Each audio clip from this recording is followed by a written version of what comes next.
നമസ്കാരം. ഞെട്ടിക്കുന്ന തരത്തിലായിരുന്നു സ്വർണ്ണവില മുന്നോട്ട് പോയിക്കൊണ്ടിരിക്കുന്നത്. വിവാഹ സീസൺ കൂടി ആയതുകൊണ്ട് തന്നെ സ്വർണം സസൂക്ഷ്മം നിരീക്ഷിക്കുകയാണ് മലയാളികൾ. ഈ ഒരു ഘട്ടത്തിൽ വില 70,000 ഒക്കെ കടന്നത് ഞെട്ടലോടെയാണ് പലരും നോക്കിക്കാണുന്നത്. എന്തായാലും ഇപ്പോൾ ആശ്വാസകരമായ വാർത്തയായിരുന്നു കഴിഞ്ഞ ദിവസങ്ങളിൽ വന്നത്. കേരളത്തിൽ കഴിഞ്ഞ ദിവസങ്ങളിൽ സ്വർണ്ണവില നല്ല രീതിയിൽ കുറഞ്ഞിരുന്നു. എന്തായാലും ഇപ്പോൾ കുറഞ്ഞ നിലയിൽ തന്നെ തുടരുകയാണ്. ഇതുവരെ രേഖപ്പെടുത്തിയ ഏറ്റവും ഉയർന്ന പവൻ നിരക്കുമായി താരതമ്യം ചെയ്യുമ്പോൾ 4,300 രൂപയോളം കുറവാണ് കുറഞ്ഞിരിക്കുന്നത്. മാത്രമല്ല, മെയ് മാസത്തിലെ ഏറ്റവും കുറഞ്ഞ നിരക്കാണ് ഇപ്പോൾ ഉള്ളത്. സ്വർണം ആവശ്യമുള്ളവർ അഡ്വാൻസ് ബുക്കിംഗ് ചെയ്യുന്നതായിരിക്കും ഉചിതമെന്ന് മാധ്യമേ തന്നെ പറയുകയാണ്. അതേസമയം വിലയിൽ ചാഞ്ചാട്ടം ഉണ്ടാകുമെന്ന പ്രതീക്ഷയാണ് പൊതുവെ വിപണിയിലുള്ളത്. ഇന്ത്യയും പാകിസ്ഥാനും തമ്മിലുള്ള പോര് തുടരുന്നതിനാൽ സ്വർണ്ണവില കൂടുമെന്ന് കരുതുന്നവരും ഉണ്ട്. അതേസമയം ചൈനയും അമേരിക്കയും തമ്മിലുള്ള ചുങ്കപ്പോരിൽ സമവായ ചർച്ചകൾക്ക് വഴിതെളിഞ്ഞതിനാൽ തന്നെ സ്വർണ്ണവില കുറയുമെന്ന് പ്രവചിക്കുന്നവരും ഉണ്ട്. അതുകൊണ്ട് തന്നെ വിലയിൽ വലിയ മാറ്റത്തിന് പകരം ചാഞ്ചാട്ടത്തിനാണ് സാധ്യത എന്ന് വേണമെങ്കിൽ പറയാം. ഇനി ഇന്നത്തെ, അതായത് മെയ് മാസം 3-ാം തീയതിയിലെ സ്വർണ്ണവില എങ്ങനെയാണെന്ന് വിശദമായി നോക്കാം. കേരളത്തിൽ ഇന്ന് ഒരു പവൻ സ്വർണത്തിന് 70,040 രൂപയാണ് വില വരുന്നത്. ഗ്രാമിന് 8,755 രൂപയും. 18 കാരറ്റ് സ്വർണ്ണമാണ് ഇപ്പോൾ ഡിമാൻഡ് കൂടുന്നത്. അതിന് ഗ്രാമിന് 7,185 രൂപയാണ് നൽകേണ്ടത്. പണിക്കൂലി, GST, ഹോൾമാർക്കിംഗ് ചാർജ് എന്നിവ കൂടി ചേരുമ്പോൾ ആഭരണത്തിന്റെ വില ഇനിയും കൂടും. 22 കാരറ്റ് ആഭരണം പവൻ വില 76,000 വരെ എത്തിയേക്കും. അതേസമയം വെള്ളിയുടെ വില ഗ്രാമിന് 109 രൂപ എന്ന നിരക്കിൽ തുടരുകയാണ്. ആഭരണം വാങ്ങാൻ ഉദ്ദേശിക്കുന്നവർക്ക് നല്ലത് 18 കാരറ്റ് സ്വർണമാണ്. 22 കാരറ്റിനേക്കാൾ 10,000-ലധികം രൂപയുടെ കുറവാണ് ഇതിൽ ഉണ്ടാവുക. അതേസമയം 22 കാരറ്റ് ആഭരണങ്ങൾ മാത്രമാണ് ബാങ്കുകളിൽ വായ്പയ്ക്ക് ഈടായി സ്വീകരിക്കുക എന്ന കാര്യം പ്രത്യേകം ശ്രദ്ധിക്കണം. ഒരു ഭംഗിക്ക് വേണ്ടി അല്ലെങ്കിൽ കല്യാണ ആവശ്യങ്ങൾക്ക് വേണ്ടിയെല്ലാം തന്നെ 18 കാരറ്റ് നല്ലതാണെന്ന് പറയപ്പെടുന്നുണ്ട്. പക്ഷേ ആകെ ഒരു പ്രശ്നം വായ്പയ്ക്ക് ഇത് ഈടായി സ്വീകരിക്കില്ല എന്നതാണ്. സ്വർണം നിക്ഷേപമായി മാത്രം കരുതുന്നവർക്ക് ആഭരണം വാങ്ങുന്നത് നഷ്ടമുണ്ടാക്കുന്ന ഒരു കാര്യം കൂടിയാണ് 18 കാരറ്റിലൂടെ. പകരം സ്വർണ്ണ ബാറുകൾ, കോയിനുകൾ എന്നിവ വാങ്ങുന്നത് നിക്ഷേപം എന്ന രീതിയിൽ 22 കാരറ്റ് ആയാലും വാങ്ങുന്നത് നല്ലതായിരിക്കും. അതേസമയം രൂപയുടെ മൂല്യം ഇടിയുന്നതിനാൽ തന്നെ സ്വർണ്ണവില വരും ദിവസങ്ങളിൽ ഉയരാനുള്ള സാധ്യത തള്ളിക്കളയാനാകില്ല. ഡോളറിനെതിരെ 84.58 എന്ന നിരക്കിലാണ് രൂപയുടെ വിനിമയം ഉള്ളത്. ഡോളർ സൂചിക 100-ൽ എത്തുകയും ചെയ്തിട്ടുണ്ട്.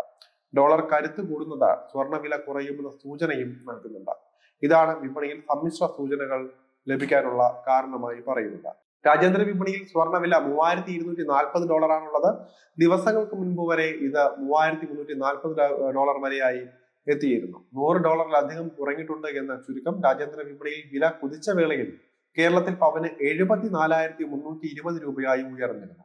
എന്നാലും ആ തരത്തിലേക്ക് വില ഉയർന്നതോടെ ആളുകളെല്ലാം തന്നെ സ്വർണം വാങ്ങാൻ മടികാട്ടി. മാത്രമല്ല, വാങ്ങുന്ന സ്വർണത്തിന്റെ അളവ് കുറച്ചൊക്കെയാണ് പലരും വിവാഹാവശ്യങ്ങൾക്കും മറ്റുമായി സ്വർണം എടുത്തിരുന്നത്.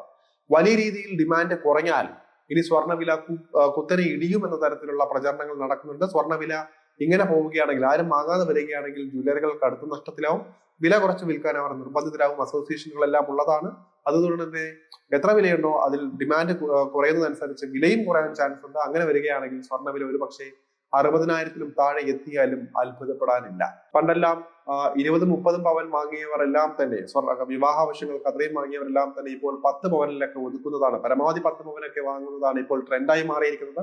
വിവാഹ ആവശ്യങ്ങൾക്ക് ഇപ്പോൾ ഇമിറ്റേഷൻ ജ്വല്ലറികൾ ഇപ്പോൾ നിരവധിയുണ്ട്. സ്വർണത്തിനെ വെല്ലുന്ന തരത്തിലുള്ള ആഭരണങ്ങളാണ് ഇമിറ്റേഷനുകളായി വരുന്നത്. അതുകൊണ്ട് തന്നെ സ്വർണം പകുതി, ബാക്കി ഇമിറ്റേഷൻ എന്ന രീതിയിൽ മാർക്കറ്റുകളിൽ തരംഗമായി കഴിഞ്ഞു. അതുകൊണ്ട് തന്നെ സ്വർണത്തിന്റെ ഡിമാൻഡ് ഇവിടെ കുറഞ്ഞുകൊണ്ടിരിക്കുകയാണ്.